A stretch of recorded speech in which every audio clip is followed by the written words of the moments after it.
And hello again, everybody. I'm Rick Sanchez. Topping the list right now, you're about to see what certainly appears to be an assassination attempt. Okay, let's go through it. Here it is. This man, shot in the head, is the leader of a rebel movement in Thailand. He used to be a general in the Thai military, but he appeared to defect. He left, joined the other side. Now, someone has done this to him. Watch.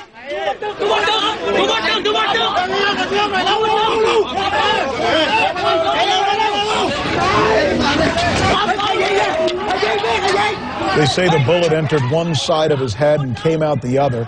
There's an exit wound. They rushed him to the hospital. This guy, by the way, this renegade general, I need to tell you about him. He goes by the name of Se Dung, and he's reportedly alive, but very much in critical condition at this point. It's critical to know as well that he and his troops had broken off from the military, and they were protecting this group of anti-government squatters who call themselves the Red Shirts. You may have heard of them. So maybe the government's out to get him, but it also turns out that a lot of these Red Shirts don't like him either. In fact, a lot of people think that he may have played a role in this himself, or the Reds at least, the Red Shirts. Take a look at this, and then we'll explain.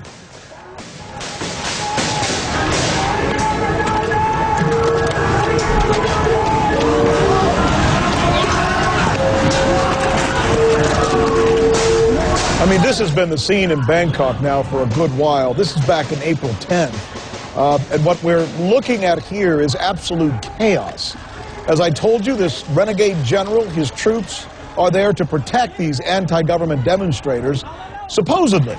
But there's deep suspicion in the midst of this chaos that he may have been involved in some of the deaths of several dozen protesters himself.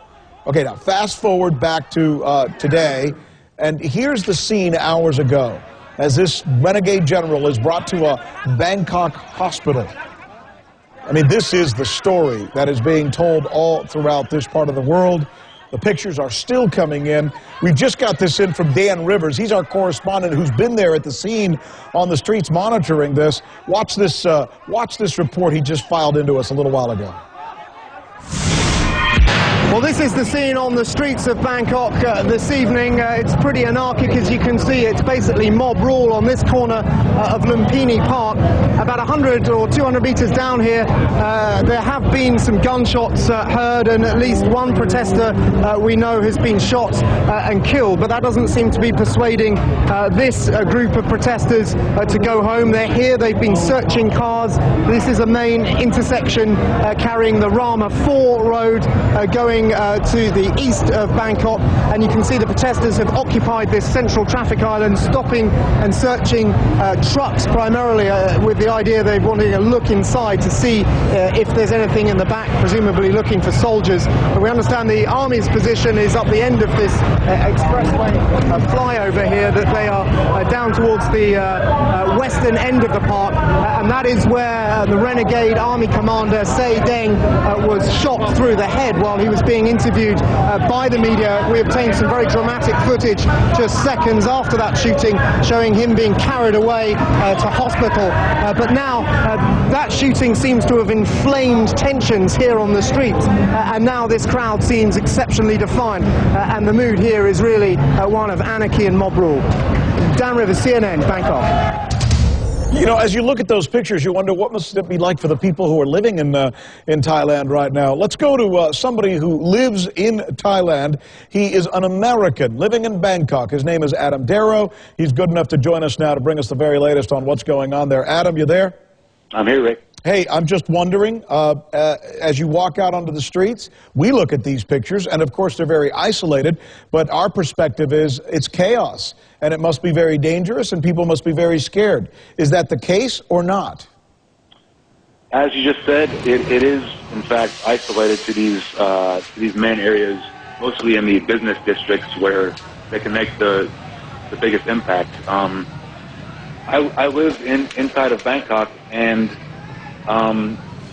with a few exceptions, I haven't had any problems in my daily life. I haven't had any interruptions going to and from work, and I haven't personally seen any violence myself. Isn't that interesting? And yet, as we look at these pictures, it does look, at least during these instances, like a country in chaos. Now, you're obviously familiar with the red shirts. You're familiar with this general who apparently has been assassinated, or at least an assassination attempt, as we look at these pictures. What is the word on the street there about this? Well, I can tell you from my vantage point, I have a lot of friends living here in Bangkok, and I would say a good 90% of them come from the northeastern region of Thailand, which is where these red shirts are, for the majority, are calling their home. And from what they're all telling me, that from what I can gather, is most of them are pretty uninformed on what is actually going on. It's a pretty confusing situation here as far as the general public is concerned. Well, let me ask you this then. As far as you can tell, are the people there still loyal to their king? Absolutely, 150%. That is something that will never change. That's interesting. And what has the king said about these demonstrations on the streets? Is he taking sides from one side or the other? No, I wouldn't say that at all.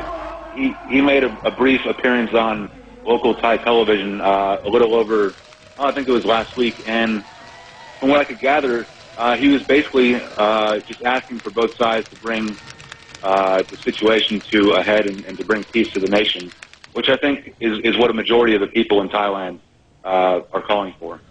You know, it's so interesting to get the real perspective for someone who lives there, who's on the street, and who's got the real skinny on something like this. Adam Darrow, fantastic. Thanks for staying up late. What is it, 1:30, 2 o'clock in the morning there? It's about 2 o'clock, and it's my pleasure, no problem. We apologize for keeping you up. Go back to sleep now, and it's great that you've been able to give us this insider's perspective on what's going on in this country. I thought it was especially interesting to hear you say how the people still revere the king, and he's asking both sides to just bring peace and not picking one side over the other. How fascinating. We'll stay on top of this for you folks, and as more pictures and more information comes in, or, of course, any information on this general and what his condition is, we'll bring it to you immediately. Meanwhile, take a look at this.